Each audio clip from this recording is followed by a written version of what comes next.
সবচাইতে বেশি জান্নাতে প্রবেশ করাবে যে আমল, বিষ্ণু বললেন, এক হচ্ছে আল্লাহর ভয়, আরেক হচ্ছে সর্বোত্তম আচরণ। প্রিয় ভাইরা, ইসলামের মেজাজটাকে চিনে নেন, ইসলামের এসেন্সটাকে বুঝে নেন।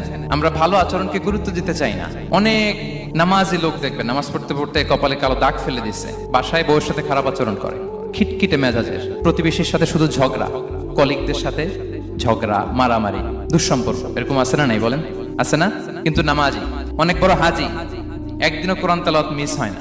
তো এত আবাদত করেও সে ইসলামের আসল এসেন্সটাকে ধরতে পারেনি। বিষ্ণু বললেন, সবচেয়ে বেশি জান্নাতে প্রবেশ করাবে যে দুটি আমল, একটি হচ্ছে তাকওয়াল্লাহ, আল্লাহর ভয়, আরেকটি হচ্ছে উত্তম আচরণ, সর্বোত্তম আচরণ। তো আমরা যেন উত্তম আচরণের অধিকারী হই, আমার স্ত্রীর সাথে যেন ভালো আচরণ করি, প্রতিবেশীর সাথে যেন ভালো আচরণ করি, ছেলে মেয়েদের সাথে যেন আমাদের অ্যাটিটিউডটা ভালো থাকে, আচরণটা ভালো থাকে, কলিগের সাথে যেন ভালো থাকে। বিশ্বনবীর আচরণ যেমন ছিল তেমন আচরণ যেন আমরা গড়ে তুলতে পারি। আওয়াজ করে পড়ুন আমিন।